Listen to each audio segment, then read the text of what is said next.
والصلاة والسلام على رسوله الكريم وعلى آله وأصحابه أجمعين.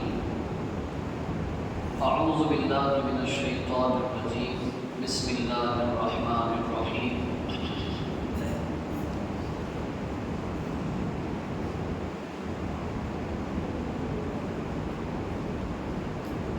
أقم الصلاة لدلوك الشمس إلى غسق الليل وقرآن الفجر إن قرآن الفجر كان مشهودا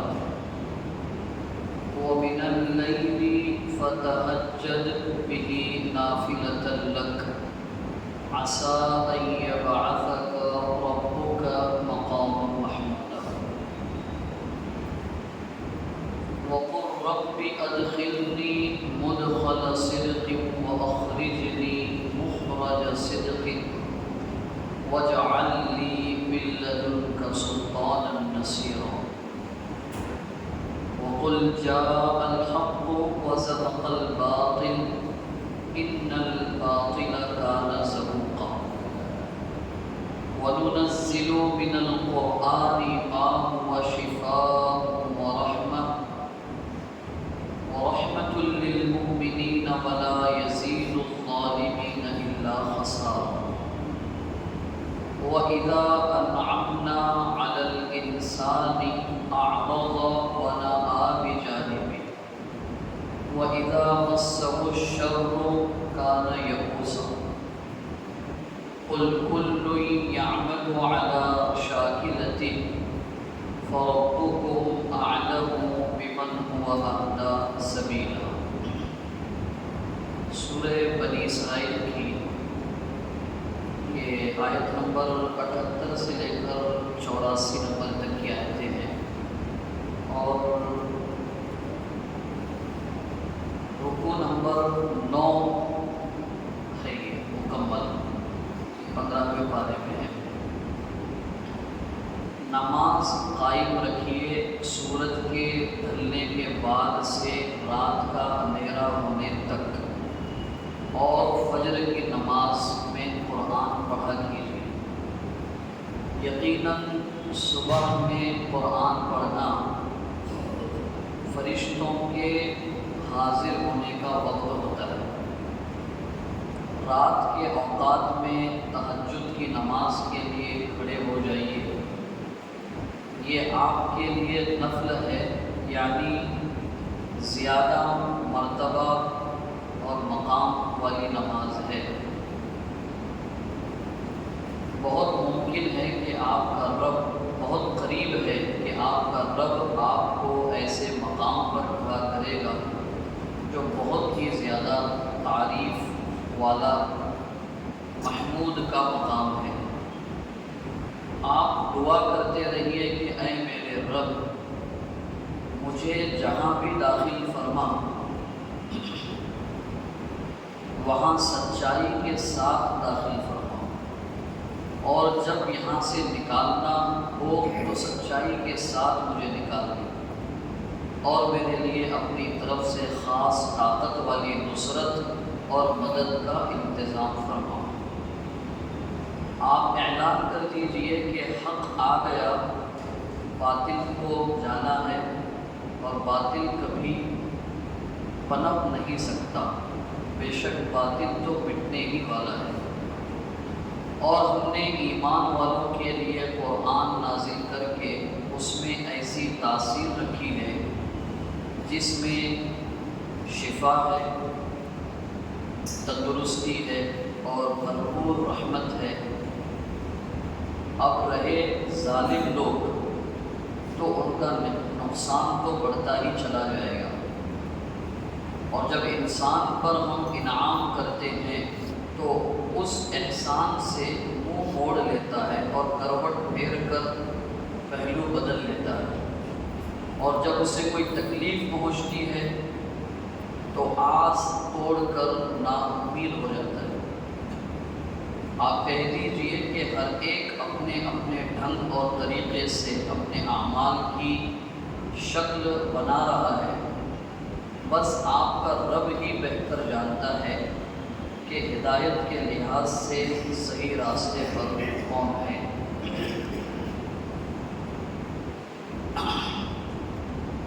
یہ جو آیتیں ہیں تقریباً 6 آیتیں ہیں، ان آیتوں میں اگر تھوڑا بھی گہرائی سے غور کیا جائے اور اپنے لیے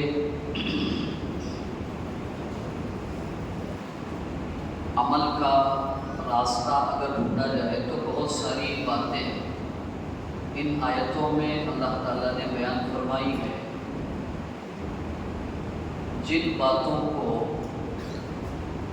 موجودہ ملکی حالات کے پس منظر میں ابھی ہمیں سمجھنا، اپنی زندگی میں لانا اور امت میں ان چیزوں کو اپنی طاقت اور حیثیت اور علم کے مطابق عام کرنے اور قائم کرنے کی فکر اور کوشش کرتے ہیں۔ ملک کے حالات آپ کے سامنے ہیں۔ سب سے پہلی چیز یہ ہے کہ ہمیں امید اللہ سے رکھنی چاہیے۔ یہ جو حالات کی تبدیلی ہے اور اب یہاں سے ملک جس راستے پر چلے گا، اب یہاں سے ہمارا رول بہت اہم ہے انڈین مسلمس کا۔ ہر عمل اور ہر کام بہت دانش مندی کے ساتھ، حکمت کے ساتھ، اور یہ سب سے بڑھ کر قرآن اور نبی کریم صلی اللہ علیہ وسلم کی سیرت کی روشنی سے رہنمائی اور سبق حاصل کرتے ہوئے زندگی گزارنے کا موقع ہے۔ اب غفلت سے زندگی گزارنے کا دور نہیں ہے۔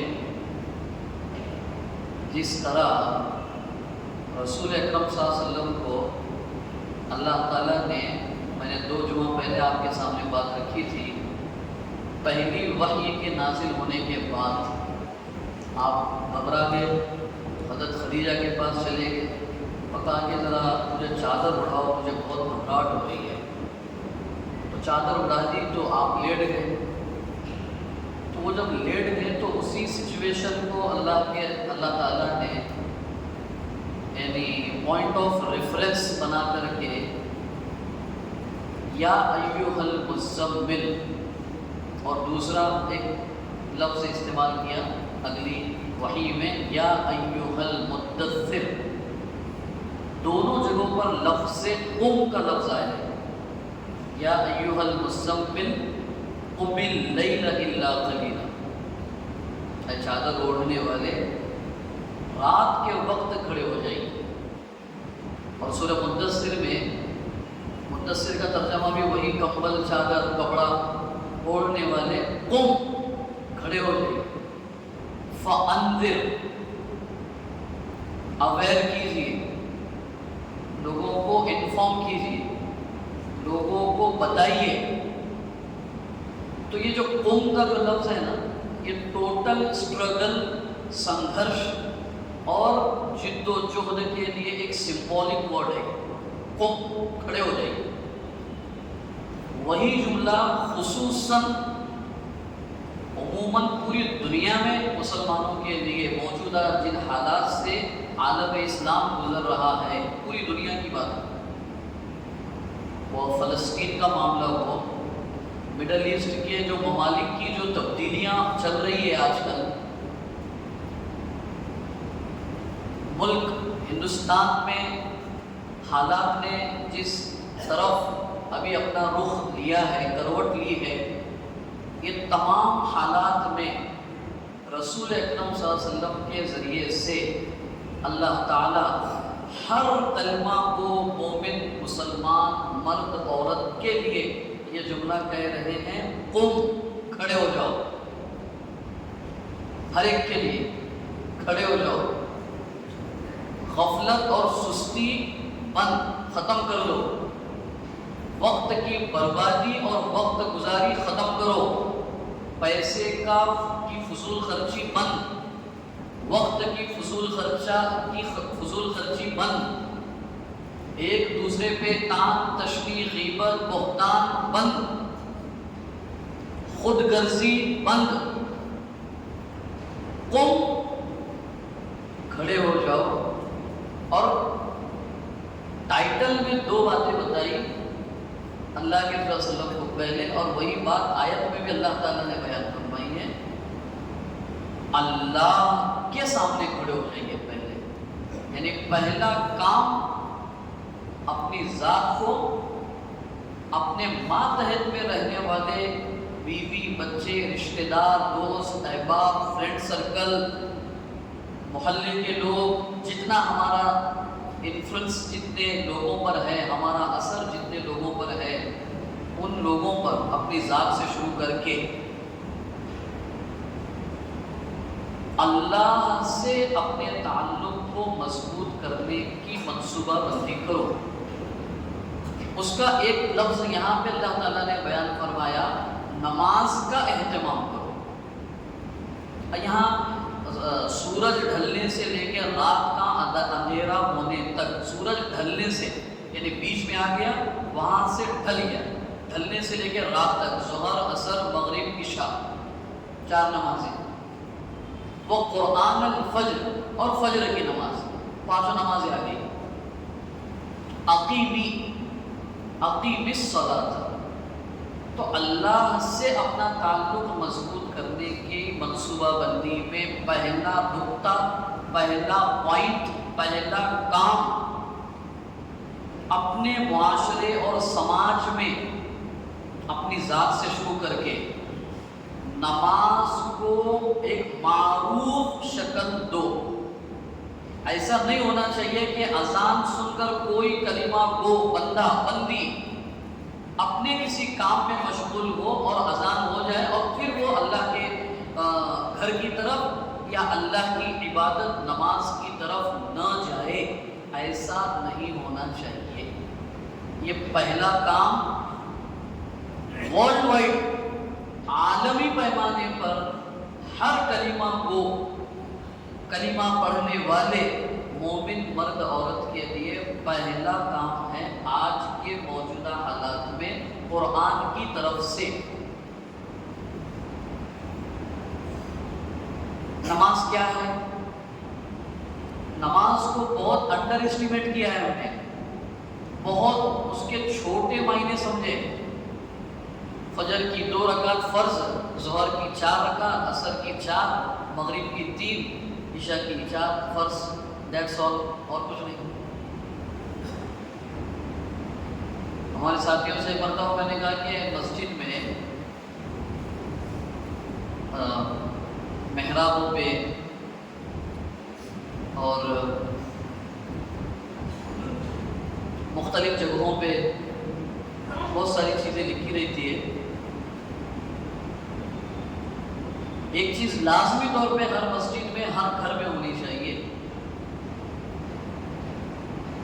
حضرت عمر رضی اللہ عنہ کے جو اسلام لانے کا جو واقعہ ہے، سورہ طٰہٰ کی آیتیں ہیں، اس میں اللہ تعالیٰ کہہ رہے ہیں اننی انا اللہ، اتنا وزندار جملہ ہے، اننی انا اللہ، یقین کرو میں ہی عبادت کے لائق اکیلا واحد معبود ہوں،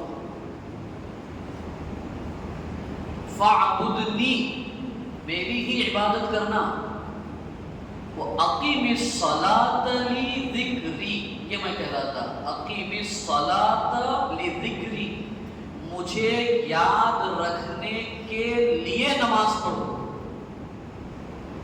ثواب حاصل کرنے کے لیے نہیں، فزیکل فٹ رہنے کے لیے نہیں، مینٹلی ریلیکسیشن کے لیے نہیں، اللہ کی یاد کے لیے نماز پڑھو۔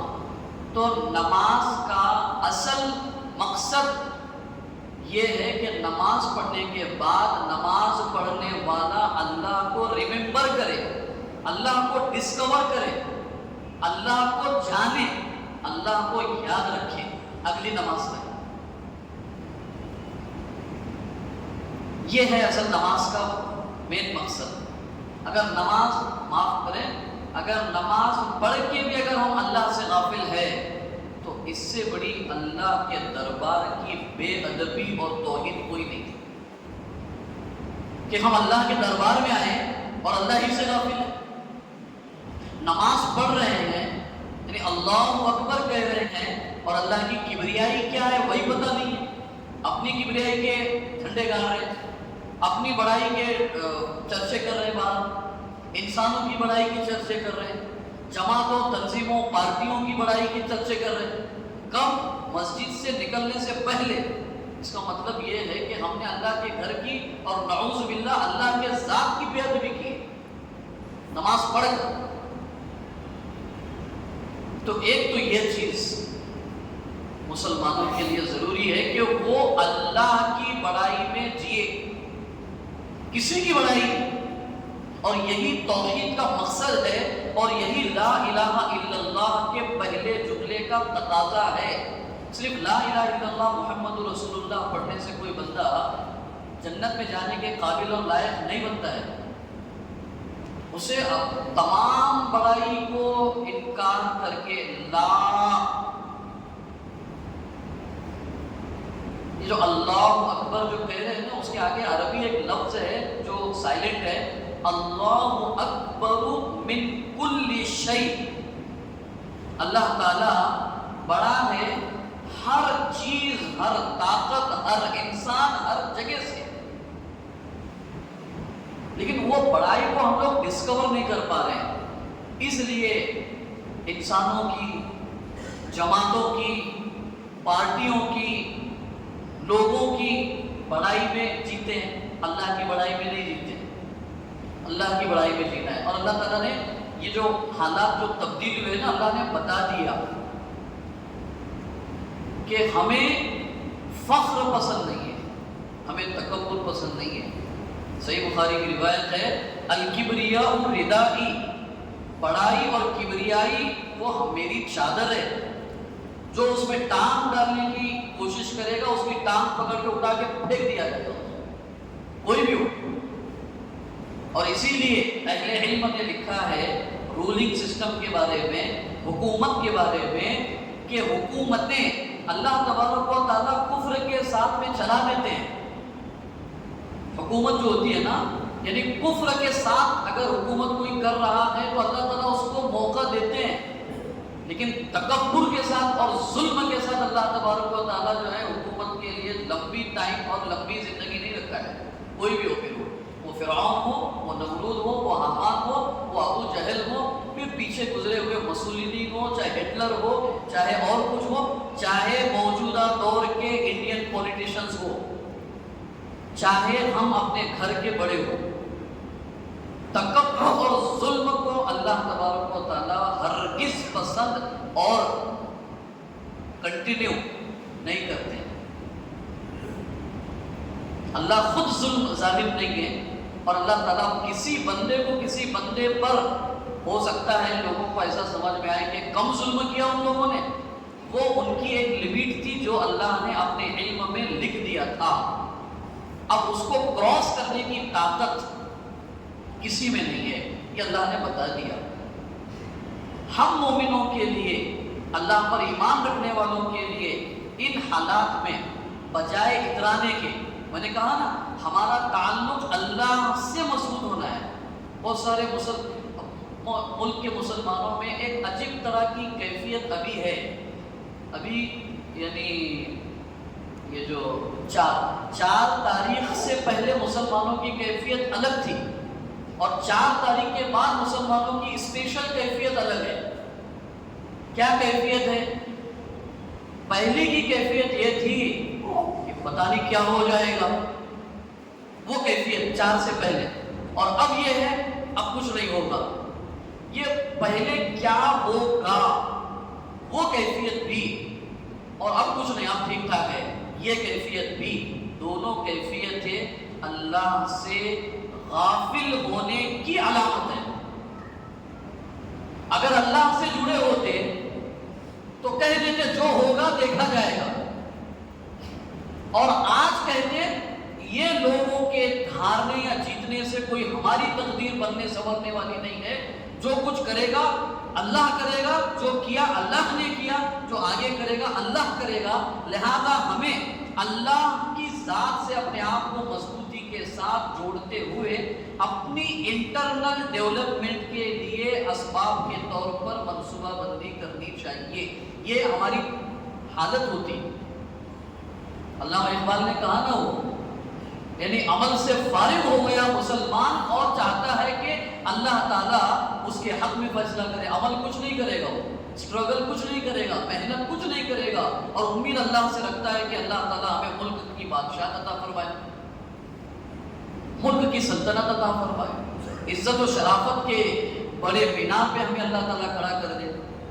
قرآن مجید میں اللہ تعالیٰ نے ایک بات بتائی ہے، یہ جو پہلی بات ہے اللہ کے تعلق کو مضبوط کرنے کے سلسلے میں پہلا کام نماز کا اہتمام ہونا چاہیے۔ سننے میں ایسا لگ رہا ہوگا مولانا کیا یہ کوئی بات کہہ رہے ہیں آپ، اتنی بڑی تبدیلی ہو گئی ملک میں اور آپ ملک کے مسلمانوں سے کہہ رہے ہیں کہ آپ نماز کا اہتمام کیجیے۔ ہاں، اس لیے کہ اللہ تعالیٰ نے فرمایا استعینوا بالصبر والصلاۃ، اللہ سے مدد حاصل کرنے کے لیے تمہارے پاس اللہ نے دو راستے دیے ہیں، ایک مشکل حالات میں ڈٹے اور جمے رہو، اور نماز کے ذریعے اپنے تعلق کو اللہ سے مضبوط تر بناتے رہو۔ اس لیے کہہ رہا ہوں میں، اور ہر حال میں ہر سچویشن میں اللہ کی بڑائی میں جینے والے بنو، نہ کسی سے امید، نہ کسی سے دشمنی، نہ کسی سے مخالفت، نہ کسی کی چاپلوسی، کچھ نہیں، جو ہے اللہ کی طرف سے ہوگا۔ مجھے بتائیے اگر ہمارے حالت میں اگر ہمارے ہاتھ میں اگر ہوتا یا اس ملک کی عوام میں اگر ہوتا تو 2019 میں یہ فیصلہ ہو گیا ہوتا۔ 10 سال کیوں لگے یہ اللہ تعالیٰ ہر ایک کو بتا رہے ہیں، اس پر ایمان رکھنے والوں کو بھی بتا رہے ہیں، اس کا انکار کرنے والوں کو بھی بتا رہے ہیں۔ تبدیلی حالت کی اس وقت ہوتی ہے جب ہماری مرضی اور ہماری منشا ہوتی ہے۔ عجیب نظام ہے اللہ کا، کسی ایک بھی پارٹی کو اللہ تعالیٰ نے اکثریت نہیں دی، سب کو اپنے اپنے لیول میں رہنے کے لیے رکھا ہے، کوئی سرکشی نہیں کرنے کا، کوئی زیادہ الٹی سیدھی بکواس نہیں کرنے کا، آج کے بعد سب کو اپنے اپنے اوقات میں رکھا ہے، شعلہ ملکی زبان میں اپنی حیثیت میں رہو، اپنے اوقات میں رہو، اور ہر ایک کے لیے عجیب بات ہے، قرآن میں اللہ تعالیٰ نے ایک جگہ فرمایا عام انسانوں کے بارے میں کہ ہم نے انسانوں کے لیے ان کو بلکہ انسانوں کے بارے میں وَلَوْلَا دَفْعُ اللَّهِ النَّاسِ، اگر ہم لوگوں میں سے کچھ لوگوں کو کچھ کے خلاف اگر کھڑا نہ کر دیں تو قریب ہے کہ گرجا گھر، عبادت خانے، مساجد تباہ و برباد ہو جائیں گے اور یہ لوگ زمین کو فساد سے بھر دیں گے۔ یہ تو ہم ہیں کہ انہی میں سے کچھ لوگوں کو اٹھاتے ہیں اور انہی کے خلاف کھڑا کر دیتے ہیں تاکہ ان کو ان کی حیثیت اور اوقات میں رکھا جائے۔ اللہ تعالیٰ خود اپنی فوج نہیں بھیجتے ہیں، انہی میں سے کھڑا کر دیتے اللہ تعالیٰ، اور کیا اللہ تعالیٰ نے۔ تو یہ اللہ کا نظام ہے، اور اللہ تعالیٰ اپنے نظام کو قائم کرنے میں اللہ تعالیٰ نہ مسلمانوں کا محتاج ہے، نہ کسی اور کا محتاج ہے، نہ رولنگ سسٹم میں ہونے کا محتاج ہے، نہ عام عوام کا محتاج ہے۔ اللہ تعالیٰ اپنا فیصلہ خود کرتا ہے، اور جب مناسب سمجھتا ہے تب کرتا ہے، اور جیسے کرنا ہے ویسے کرتا ہے۔ دیکھا آپ نے، حالات دیکھ رہے ہیں آپ، لیکن ان حالات میں مسلمانوں کے لیے بجائے لوگوں سے، تنظیموں، پارٹیوں اور افراد سے امید لگانے کے اللہ کی ذات سے امید اللہ کی ذات سے۔ اس کے آگے اللہ تبارک و تعالیٰ نے خصوصاً ایک بات بتائی، تہجد کی نماز کی جو بات بتا رہے ہیں، دیکھیے عام لوگوں میں اور مومن لوگوں میں، اللہ پہ ایمان رکھنے والوں میں اور اللہ کا انکار کرنے والوں میں کامیابی یا اچھی حالت کے آنے کے وقت ان کا جو رویہ ہوتا ہے اس میں ایک فرق ہے۔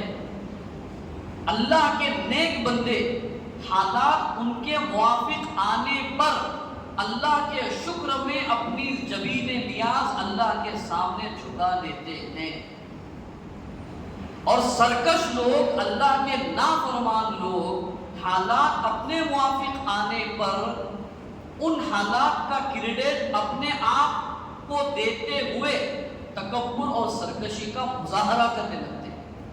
غور کرنا چاہیے کہ ہم کس کیٹیگری میں فی الحال۔ وہ تہجد کے ذریعے اللہ تعالیٰ سمجھا رہے ہیں، اور آگے اللہ تعالیٰ نے دعا سکھائی اللہ کے رسول صلی اللہ علیہ وسلم کو، اللہ مجھے جہاں بھی رکھنا سچائی کے ساتھ رکھنا۔ یہ انڈین مسلمز کے لیے خاص طور پر کہہ رہا ہوں بات، ہمارے لیے آنے والے اور بھی بہت سارے مراحل ہمارے سامنے ہیں۔ سچائی کا دامن اپنے ہاتھ سے نہیں چھوڑنا کبھی۔ جھوٹ بول کر، ایک کو دھوکہ دے کر دوسرے کو کھڑا کرنا، دوسرے کو اٹھانا، ایک کی غیبت دوسرے کے سامنے کرنا، اپنا لیول بڑھانے کے لیے دوسرے کا لیول گھٹانا، یہ مومن بندے کا شیوا نہیں ہوتا ہے۔ دعا کرو اللہ سے، اللہ تعالیٰ نبی کو فرما رہے ہیں کہ اللہ جہاں بھی رکھنا مجھے سچا بنا کر زندہ رکھنا، جھوٹا نہیں بنانا مجھے، لوگوں کی غیبت کرنے والا، لوگوں کے عزتوں کو اچھالنے والا ویسا انسان نہ بنانا مجھے سچا انسان بنانا کہ میں زبان کا بھی سچا ہوں اور دل کا بھی سچا ہوں۔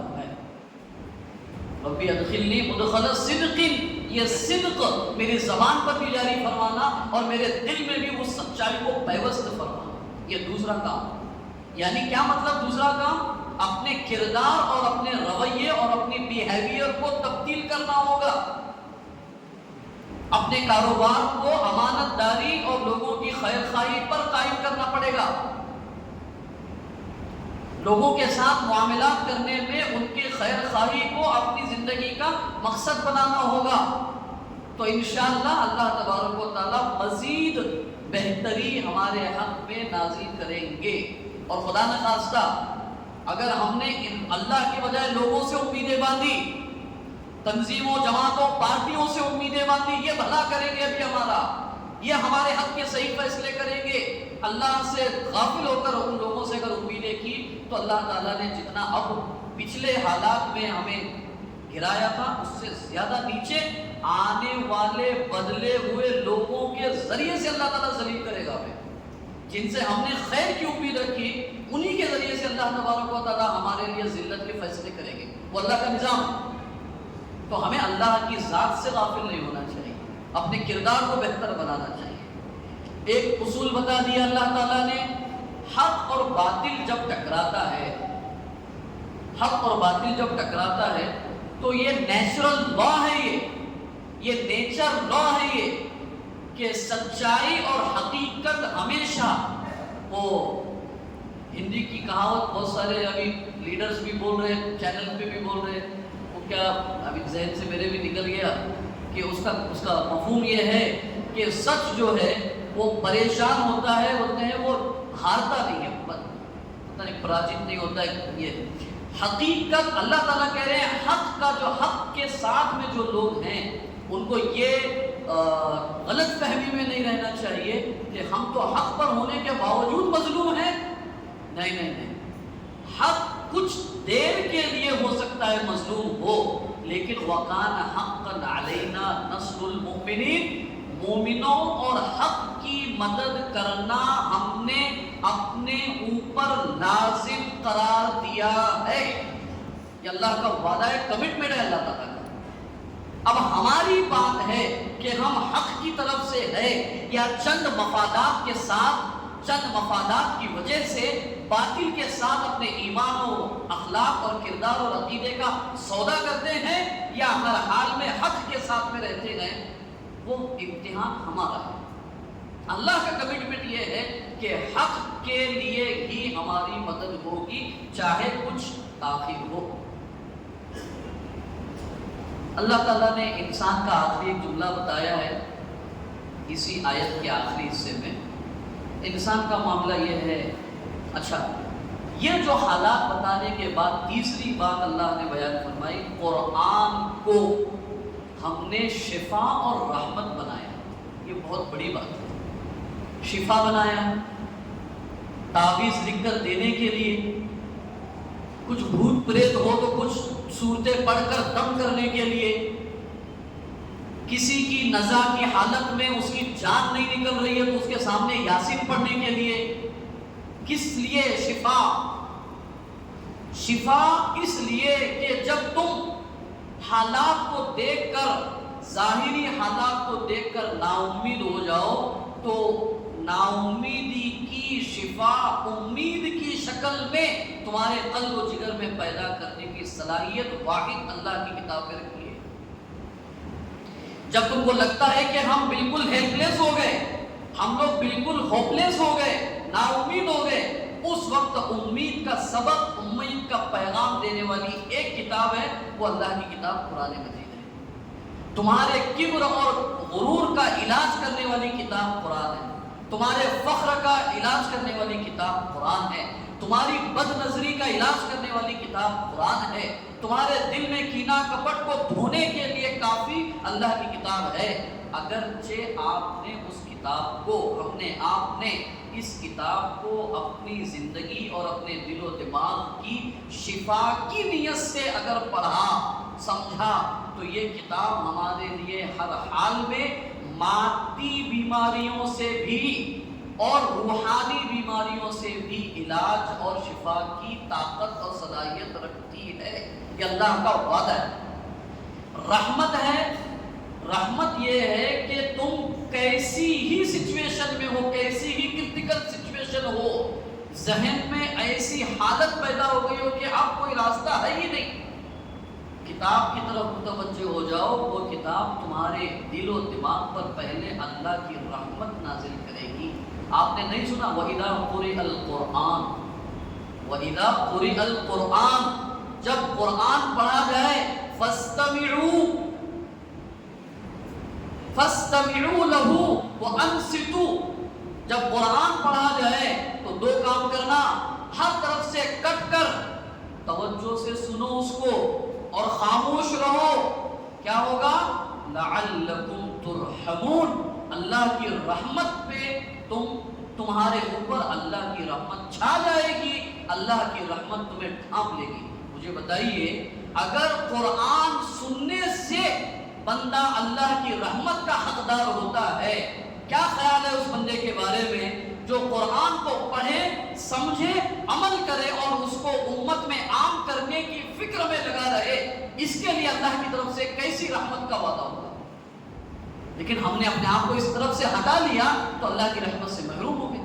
وہ اللہ تعالیٰ سبق دے رہے ہیں کہ یہ کام کرتے ہوئے اب ملک میں مسلمانوں کے لیے، اپنے لیے بھی اور برادران وطن کے لیے بھی اب کرنے کا کام یہ ہے کہ اس کتاب کو بنیاد بنا کر اس کو سیکھنے کا ایک مشن بنایا جائے، سمجھنے کا مشن بنایا جائے، لوگوں تک اس کتاب کی تعلیمات کو پہنچانے کا ایک بڑے پیمانے پر منظم طریقے سے پلان منصوبہ بنانے کی کوشش کرنا ضروری ہے، اپنی ذات سے لے کر تمام انسانوں تک.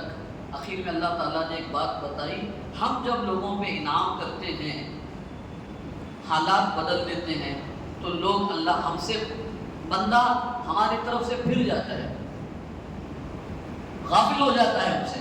اور جب ہم اس پر کوئی مصیبت نازل کرتے ہیں تو دو کام کرتا ہے.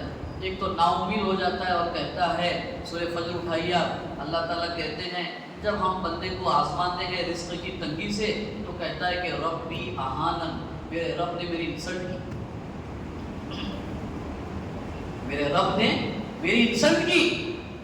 اور جب ہم اس پہ انعام کرتے ہیں تو کہتا ہے وقال ربی اکرمن، میرے رب نے میری تعریف کی ہے، میری بڑائی بیان کی ہے.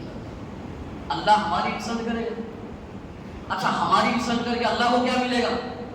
اللہ نے اسی آیت میں بات کو ختم کر رہا ہوں میں آج، 5ویں پارے کی آخری آیت اللہ تعالیٰ کہتے ہیں ما یفعل اللہ بعذابکم، اللہ اللہ تعالیٰ نے فرمایا اے میرے بندو ما یفعل اللہ بعذابکم، اللہ تعالیٰ تمہیں تکلیف میں ڈال کے اللہ کو کیا ملے گا؟ ما یفعل اللہ بعذابکم، اللہ تعالیٰ کو تمہیں تکلیف میں ڈال کے کیا ملے گا؟